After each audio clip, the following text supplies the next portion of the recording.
Como disse Marco António, contemplando o rosto morto de Júlio César, este foi um homem. O mesmo apetece exclamar sempre que passamos pelo monumento do Marquês de Pombal, em Lisboa, ante a imponência do vulto daquele que foi o estadista mais notável da idade moderna portuguesa.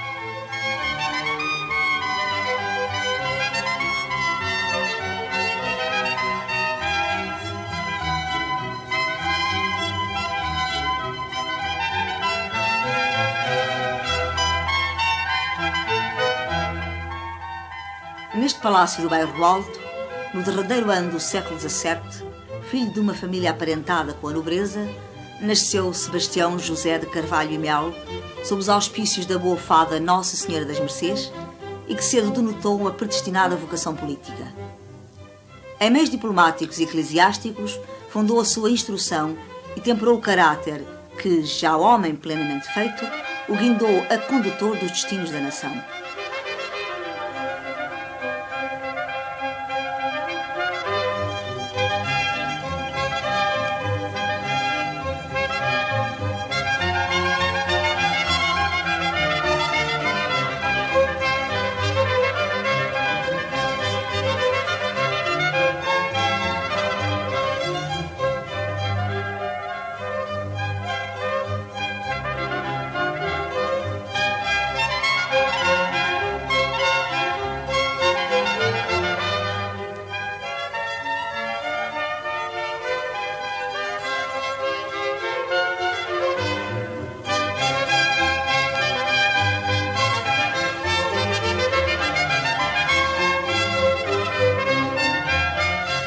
É, contudo, com a subida ao trono de Dom José I, em 1750, que Sebastião José é nomeado secretário de Estado dos Negócios Estrangeiros e da Guerra.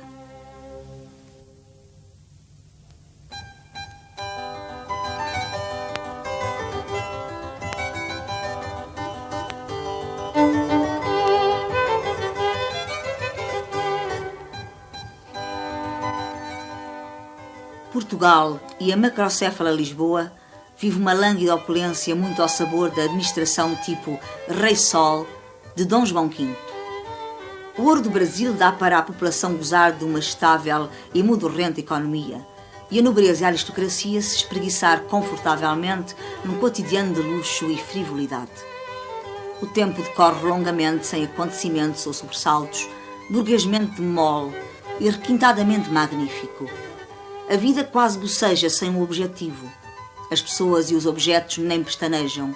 Sob luzes cálidas quase ninguém pensa, embora o mundo lá fora se transforme, fervilhando de ideias novas. Há uma sensação de bonança que preludia a tempestade. Portugal, inocentemente, dorme antes de um despertar tumultuoso que revolverá o seu corpo sedentário.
É na manhã do dia 1 de novembro de 1755 que um tremendo terremoto seguido de marmoto e incêndios abate como um castelo de cartas a capital deste reino pachorrento e abre os olhos aos portugueses para as duras realidades que uma efêmera felicidade escamoteava. É como acordar abruptamente um sonho lindo e enfrentar com toda a crueza um apocalipse. Em pouco mais de um minuto, Lisboa cai do alto da sua dourada quimera e esboroa-se em pó e em lodo, à sorte do vento, da peste, da fome e da morte. Que fazer no meio de tantos desgraçados e de tanta miséria? Se há 2 minutos apenas um sossegado e incauto Fausto, e agora, já, a ruína ímpia, o espectro da dor, a lâmina fria do caos.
Um homem se ergue então diante dos escombros, com a fronte esclarecida das grandes decisões, ideias assentes e cultas, um profundo humanismo de princípios, o iluminismo no olhar.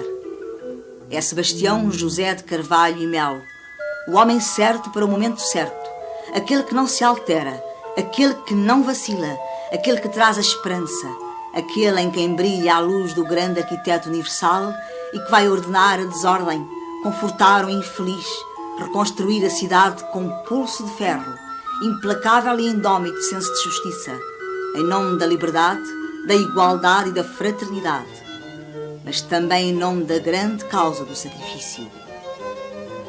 E ei-lo chefiando a construção das novas pirâmides.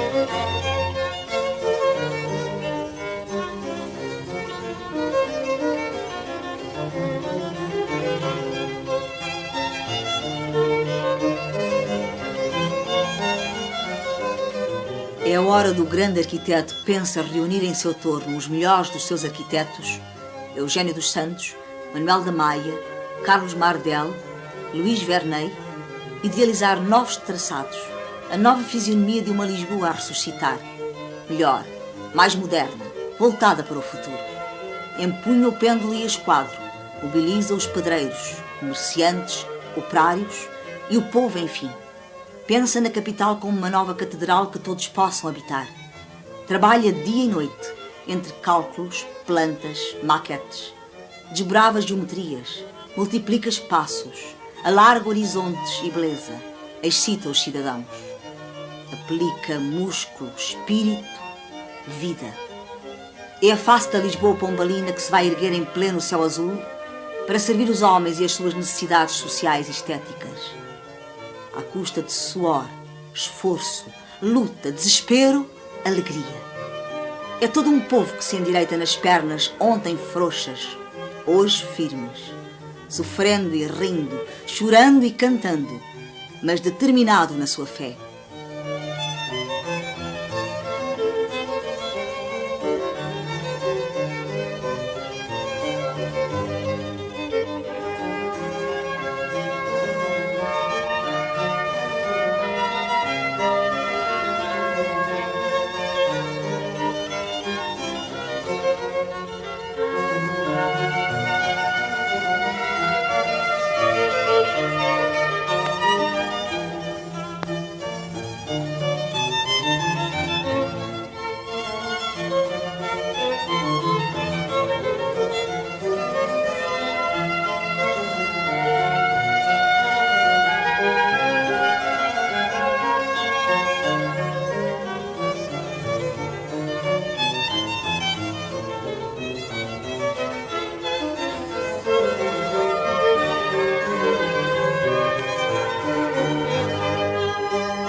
Portugal de les a les, num impulso coletivo e pontual, como uma colmeia ou um relógio, mete ombros à grande obra, cerra os dentes, retesa os nervos, todos empenhados numa meta a atingir, todos irmanados num coro e num grito, à custa de mãos fincadas, olhos acerados, gargantas claras, num ato de imaginação e força, da energia incomensurável de um povo coeso, poderosa muralha.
E ao som dos sinos universais do amor e da criação, a nova catedral cresceu e implantou-se sob a égide do arquiteto mor que a concebeu, a Lisboa do Marquês de Pombal.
Durante as febris tarefas de reconstrução, Lisboa adquire um aspecto mais laborioso no seu dia-a-dia.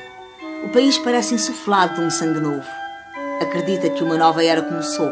Empreende, levanta a cabeça, traça um caminho.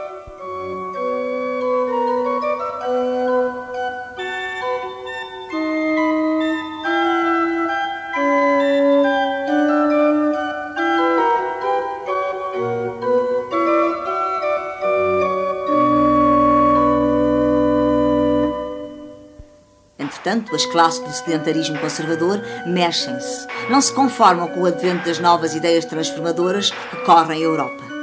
Marquês de Pombal é o alvo. Há que eliminá-lo e ao rei que depositou nas suas mãos as rédeas do poder, esse poder da novidade e das grandes reformas. E acontece o atentado contra a vida de Dom José I. Uma noite, quando recolhe ao Palácio da Ajuda numa simples caleça, vários vultos disparam sobre ele. O soberano escapa milagrosamente. Sebastião José investiga, procura os autores da emboscada. Julga descobrir uma conspiração apontada a si e ao rei. As forças de um passado estático querem impedir que o futuro novo se afirme. Identifica os seus mentores.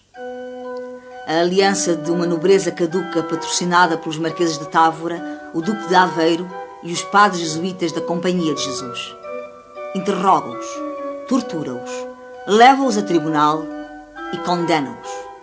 Leva a efeito a reforma do exército português, modernizando-o e reapetrechando-o. Injecta outra dinâmica às instituições, revigora a pátria, fazendo-a acertar o passo com a Europa da Revolução Francesa que se aproxima.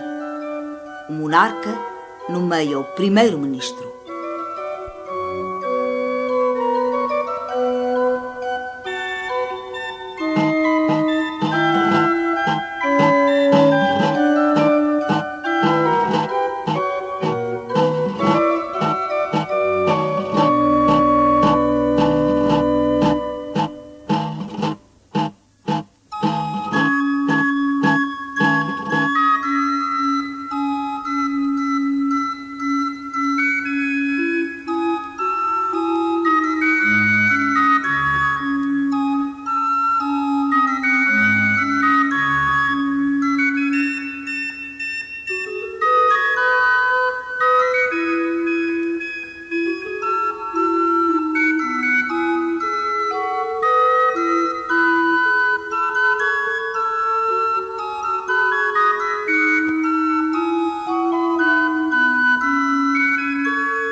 A execução dos távoras num catafalco levantado junto ao cais de Belém constitui um ato brutal e excessivo, um sério aviso a outros que tentem opor-se ao florescimento renovador da sua política.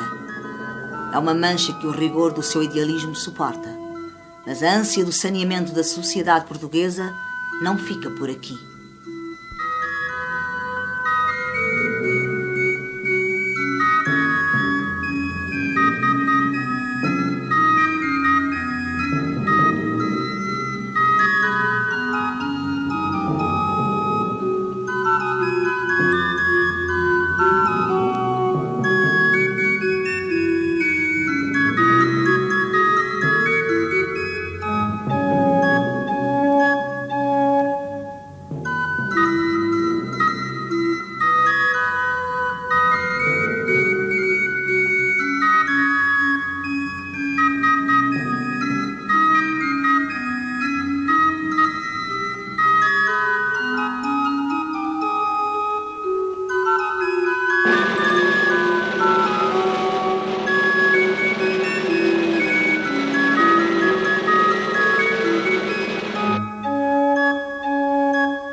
Sebastião José vai mais longe. Quer atingir o cerne daquilo que considera ser a grande doença do passado próximo, a ação nefasta dos jesuítas. Declara guerra aberta a eles, persegue-os, expropria-os, expulsa-os do país. O padre Malagrida é o rosto-chave dessa companhia religiosa.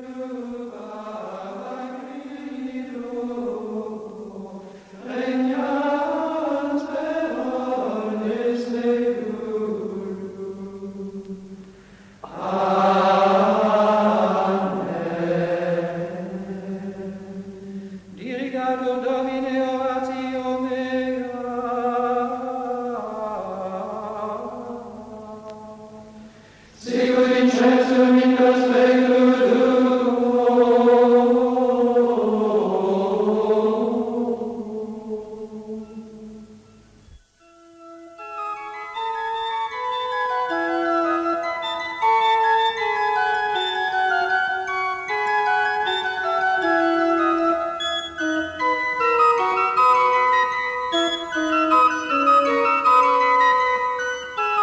Luís da Cunha, seu ministro dos Negócios Estrangeiros, corta relações com a Santa Sé. Tudo se clarifica em relação aos seus planos de renovação.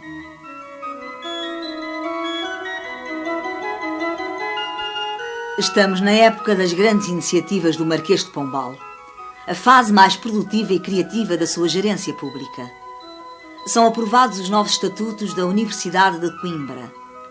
Abole a escravatura a que estavam sujeitos os índios do Brasil e depois concede a liberdade aos nativos da América, Ásia e África. Demarca a região do Douro, chamada do vinho do Porto.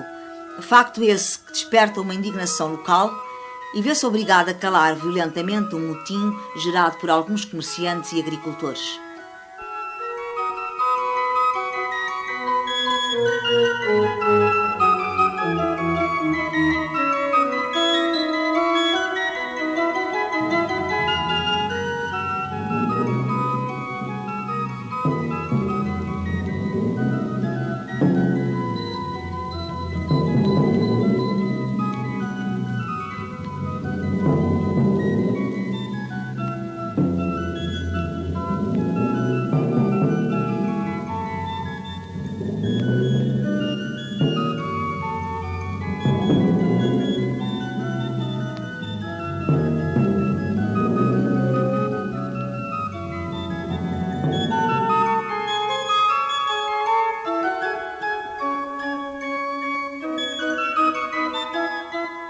Cria a fábrica vidraceira da Marinha Grande.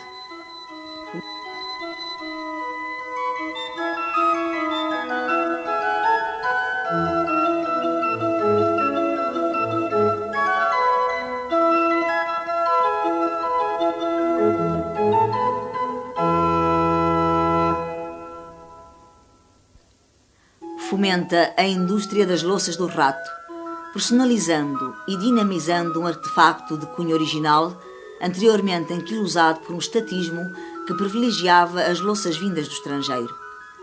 É uma das riquezas patrimoniais que conservamos ainda, devido exclusivamente à visão patriótica e cultural de Sebastião José.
O seu talento nacionalista leva-o também a proteger as artes musicais e essa forma de expressão artística tão genuína que é a azulejeria.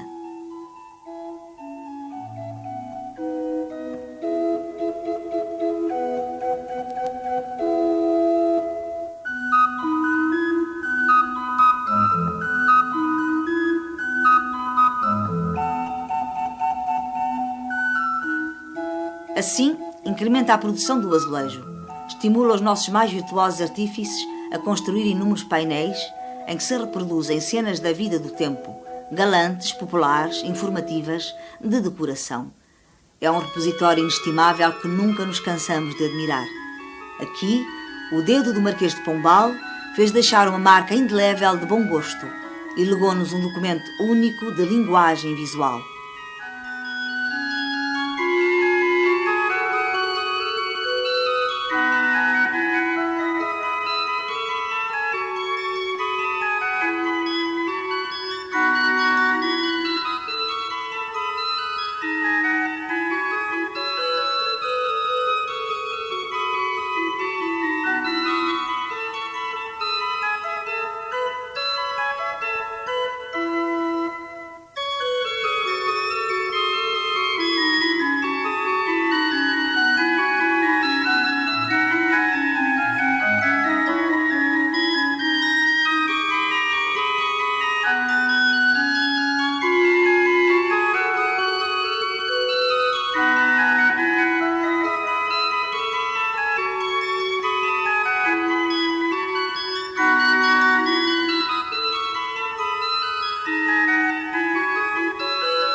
rei concede a Sebastião José o título de Conde de Oeiras e neste palácio passa a residir.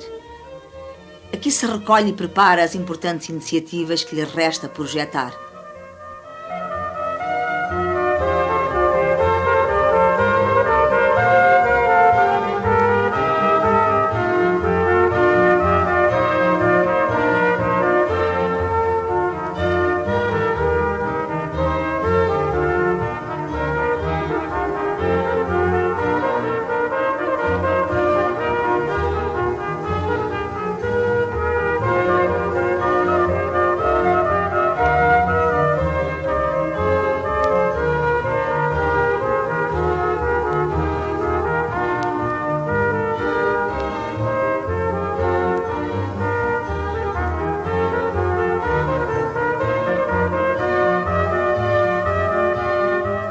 Convoca o escultor Machado de Castro para conceber uma estátua monumental em honra do monarca. Quer doar à eternidade uma obra, um marco que celebre para sempre a gigantesca empresa que foi reedificar Lisboa.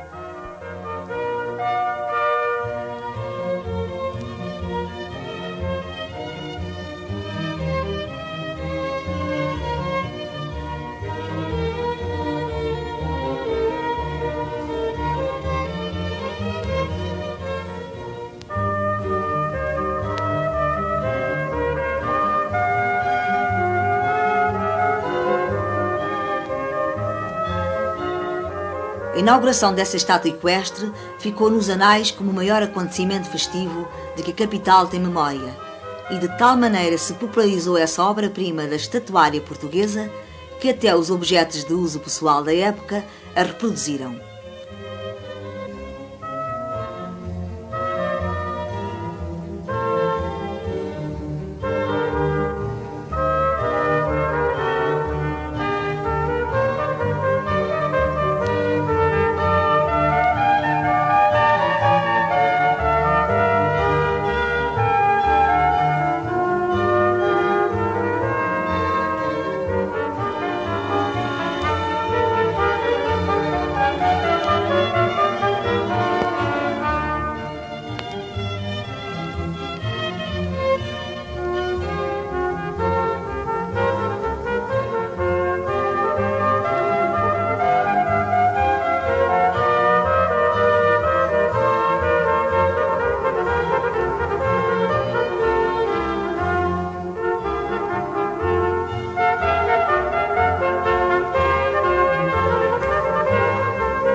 Intacta na sua magnificência de pedra e bronze, postada no centro da principal praça de Lisboa, ela testemunha a imortalidade de 3 nomes e uma só vontade: Machado de Castro, Dom José I e o Marquês de Pombal.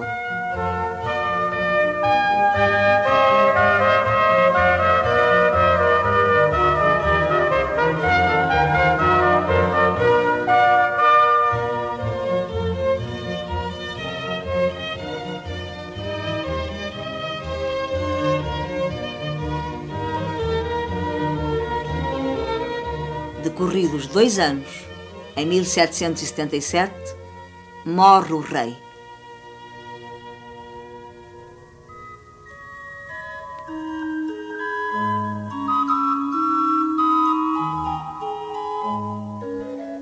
imediato ascende ao trono Dona Maria I e Sebastião José pede admissão de todos os seus cargos à nova rainha.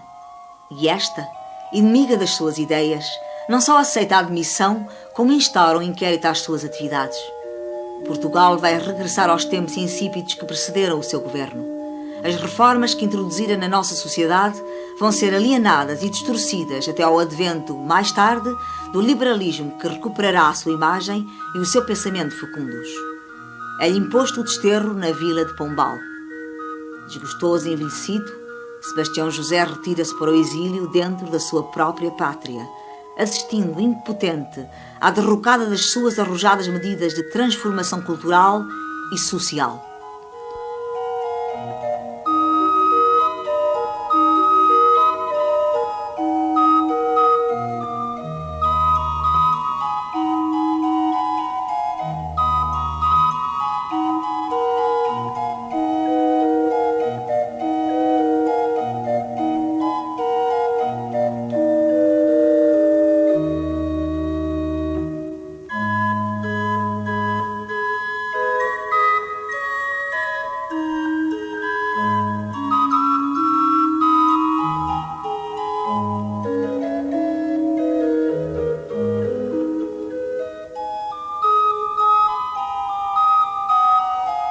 Não conseguindo sobreviver às penas que o afligem, sucumbe nesta modesta casa de Pombal em 1782.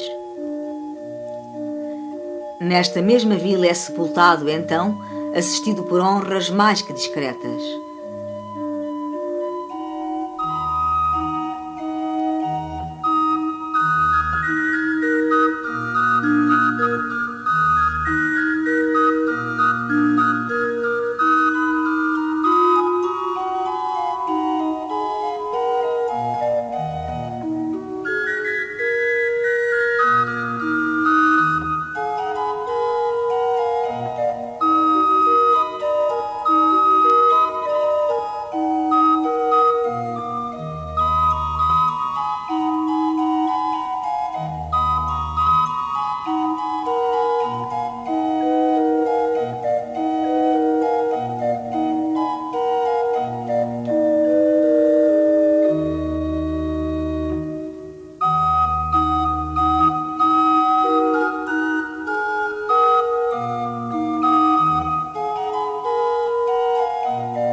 Só muito posteriormente as verdadeiras honras lhe são tributadas, conhecendo glorificação ao seu nome em todo o território nacional e descanso final aos seus ossos na Igreja da Memória, em Belém.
Com o Marquês de Pombal, uma lufada de ar novo varreu Portugal inteiro e a Europa conheceu um precursor das profundas transformações que ocorreram na década final do século XVIII e no de albar do século XIX.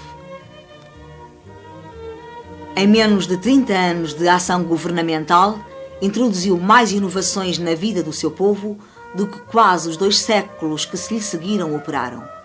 Espírito enorme do iluminismo nascente, o seu gênio semeou os princípios sagrados dos grandes valores humanos e culturais e distribuiu prodigamente a alegria de um incisivo saber em prol do mundo e dos seus homens.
A execução dos távoras num catafalco levantado junto ao cais de Belém constitui um ato brutal e excessivo, um sério aviso a outros que tentem opor-se ao florescimento renovador da sua política. É uma mancha que o rigor do seu idealismo suporta, mas a ânsia do saneamento da sociedade portuguesa não fica por aqui.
Sebastião José vai mais longe.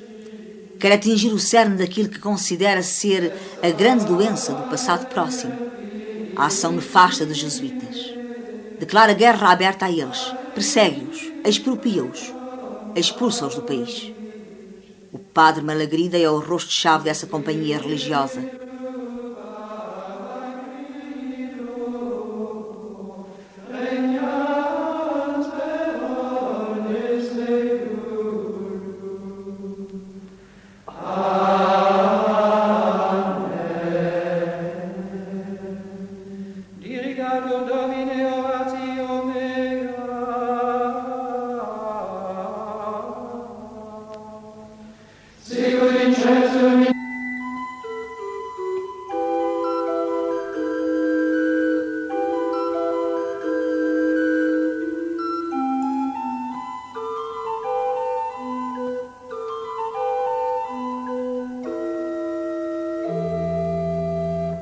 E Portugal, de les a les, num impulso coletivo e pontual, como uma colmeia ou um relógio, mete ombros à grande obra, cerra os dentes, retesa os nervos, todos empenhados numa meta a atingir, todos irmanados num coro e num grito, à custa de mãos fincadas, olhos acerados, gargantas claras, num ato de imaginação e força, da energia incomensurável de um povo coeso, poderosa muralha.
E ao som dos sinos universais do amor e da criação, a nova catedral cresceu e implantou-se sob a égide do arquiteto mor que a concebeu, a Lisboa do Marquês de Pombal.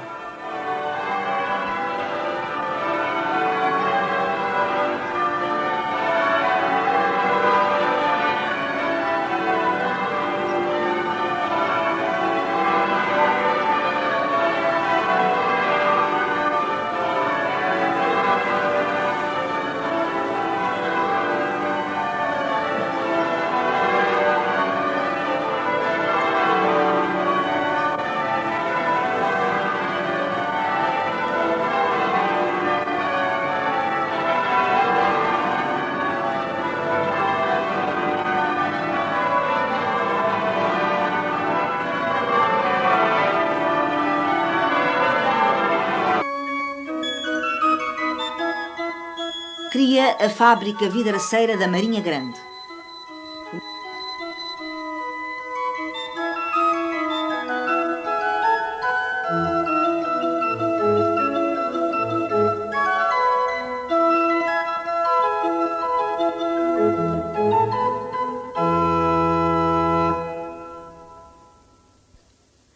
Fomenta a indústria das louças do rato, personalizando e dinamizando um artefacto de cunho original, anteriormente anquilosado por um estatismo que privilegiava as louças vindas do estrangeiro. É uma das riquezas patrimoniais que conservamos ainda, devido exclusivamente à visão patriótica e cultural de Sebastião José.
O seu talento nacionalista leva-o também a proteger as artes musicais e essa forma de expressão artística tão genuína que é a azulejeria.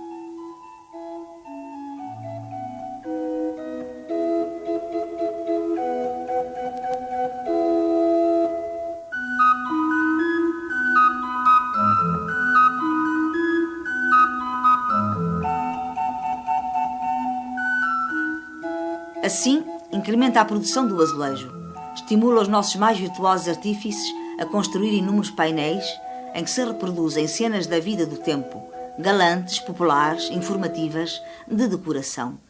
É um repositório inestimável que nunca nos cansamos de admirar. Aqui, o dedo do Marquês de Pombal fez deixar uma marca indelével de bom gosto e legou-nos um documento único de linguagem visual.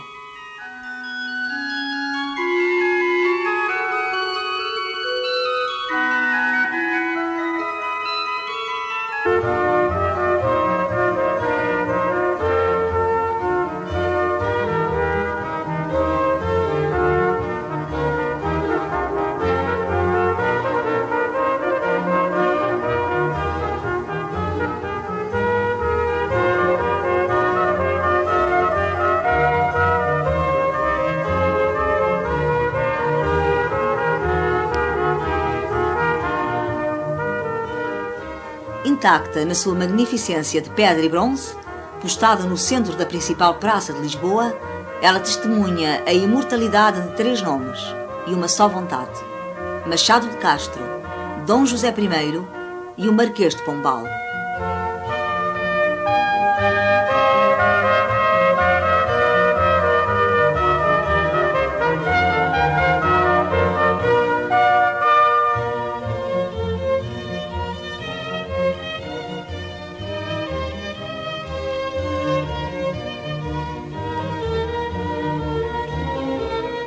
Decorridos 2 anos, em 1777, morre o rei.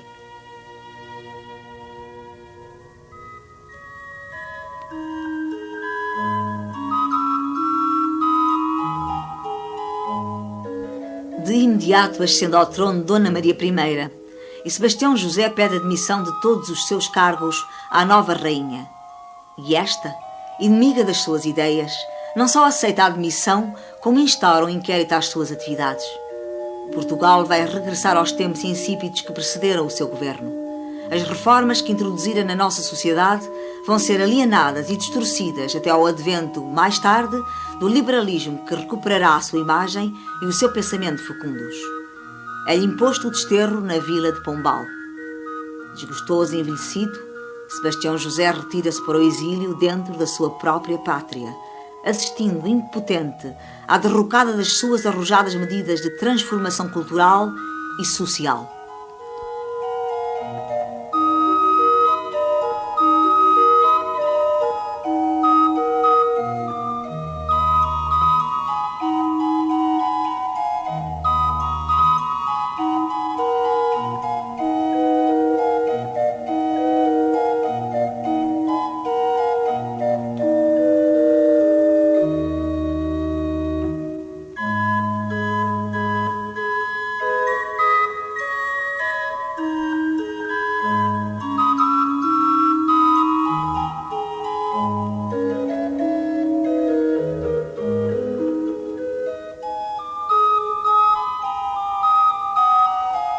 Não conseguindo sobreviver às penas que o afligem,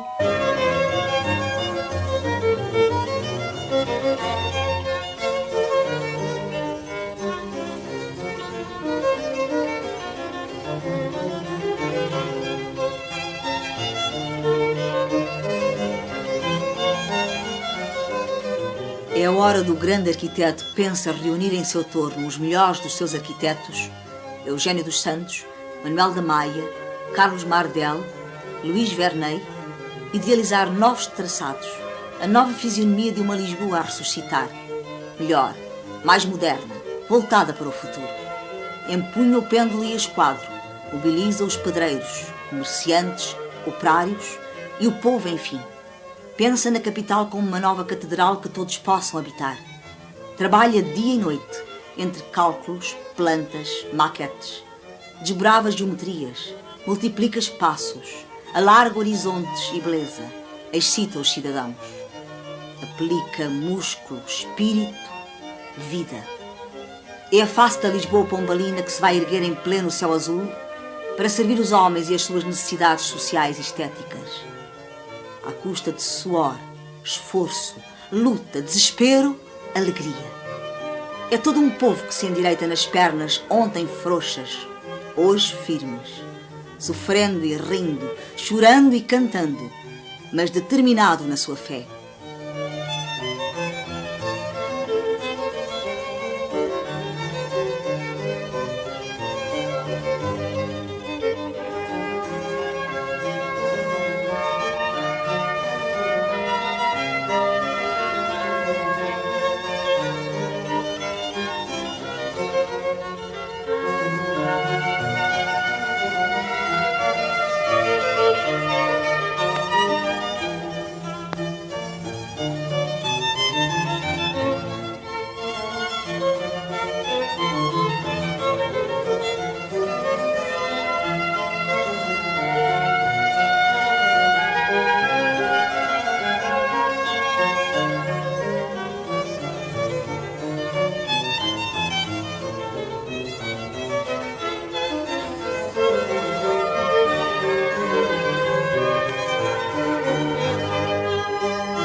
Disparam sobre ele. O soberano escapa milagrosamente. Sebastião José investiga, procura os autores da emboscada. Julga descobrir uma conspiração apontada a si e ao rei. As forças de um passado estático querem impedir que o futuro novo se afirme. Identifica os seus mentores. A aliança de uma nobreza caduca patrocinada pelos marqueses de Távora, o duque de Aveiro e os padres jesuítas da Companhia de Jesus. Interroga-os, tortura-os, leva-os a tribunal e condena-os. Leva a efeito a reforma do exército português, modernizando-o e reapetrechando-o. Injecta outra dinâmica às instituições, revigora a pátria, fazendo-a acertar o passo com a Europa da Revolução Francesa que se aproxima. O monarca nomeia o primeiro-ministro.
A execução dos Távoras num catafalco levantado junto ao cais de Belém constitui um ato brutal e excessivo, um sério aviso a outros que tentem opor-se ao florescimento renovador da sua política. É uma mancha que o rigor do seu idealismo suporta, mas a ânsia do saneamento da sociedade portuguesa não fica por aqui.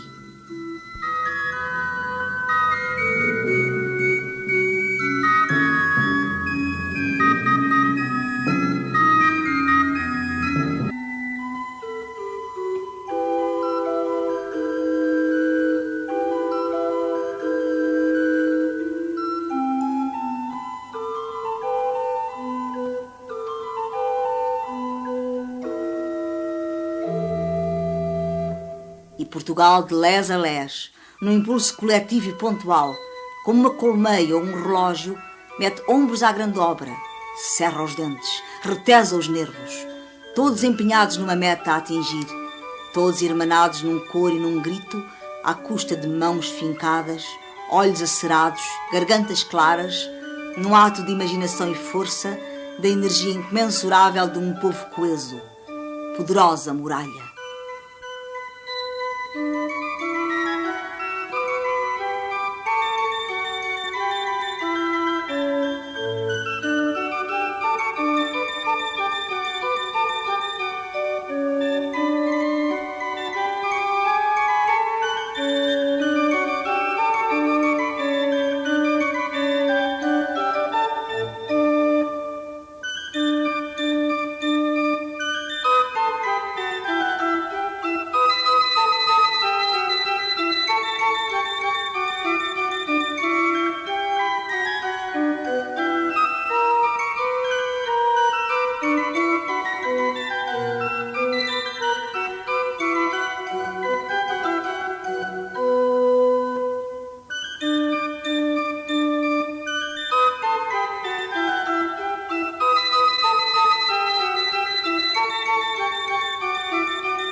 E ao som dos sinos universais do amor e da criação, a nova catedral cresceu e implantou-se sob a égide do arquiteto mor que a concebeu, a Lisboa do Marquês de Pombal.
Sebastião José vai mais longe. Quer atingir o cerne daquilo que considera ser a grande doença do passado próximo, a ação nefasta dos jesuítas. Declara guerra aberta a eles, persegue-os, expropria-os, expulsa-os do país. O padre Malagrida é o rosto-chave dessa companhia religiosa.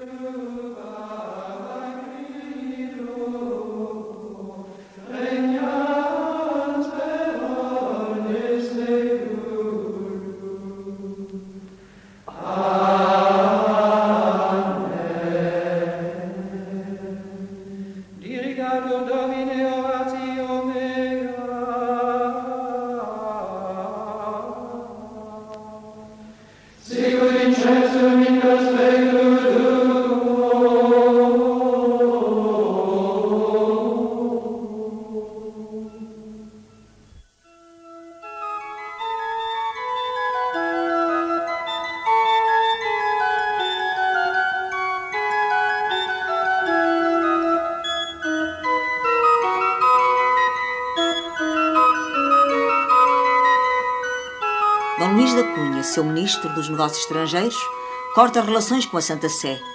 Tudo se clarifica em relação aos seus planos de renovação.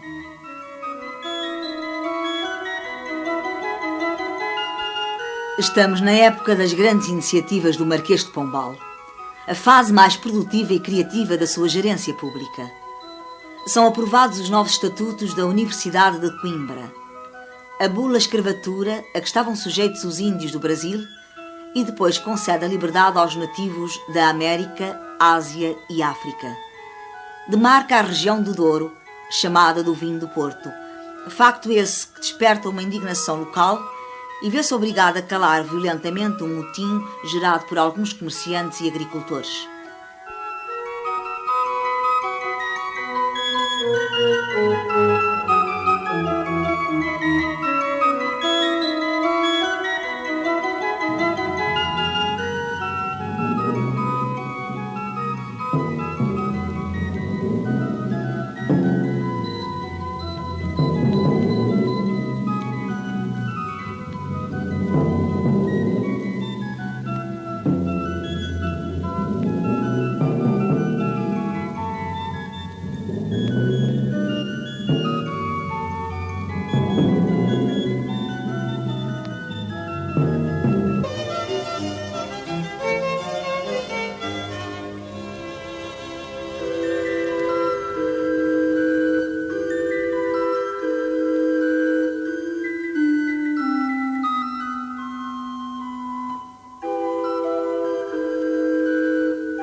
E Portugal, de les a les, num impulso coletivo e pontual, como uma colmeia ou um relógio, mete ombros à grande obra, cerra os dentes, retesa os nervos, todos empenhados numa meta a atingir, todos irmanados num coro e num grito, à custa de mãos fincadas, olhos acerados, gargantas claras, num ato de imaginação e força, da energia incomensurável de um povo coeso, poderosa muralha.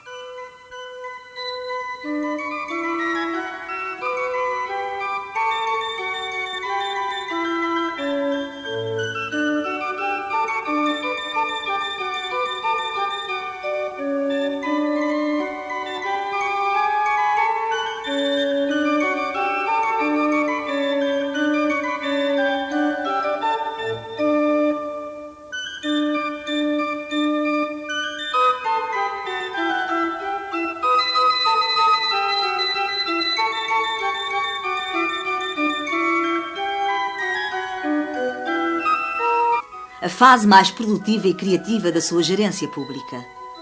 São aprovados os novos estatutos da Universidade de Coimbra, a bula escravatura a que estavam sujeitos os índios do Brasil e depois concede a liberdade aos nativos da América, Ásia e África.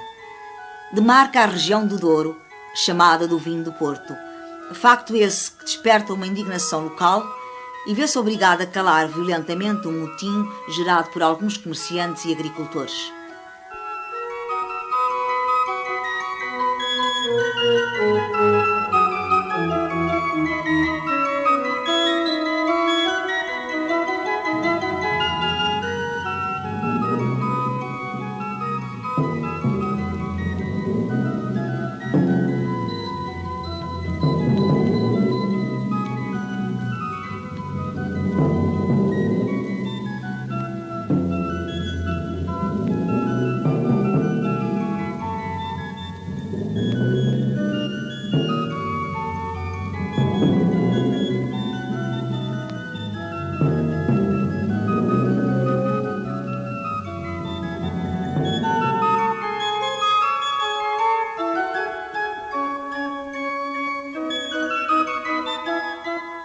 Cria a fábrica vidraceira da Marinha Grande.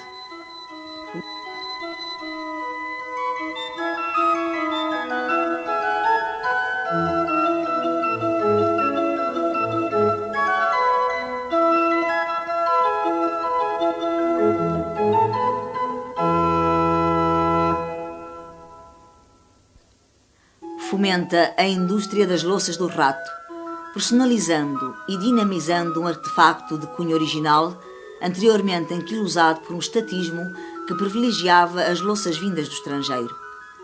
É uma das riquezas patrimoniais que conservamos ainda, devido exclusivamente à visão patriótica e cultural de Sebastião José.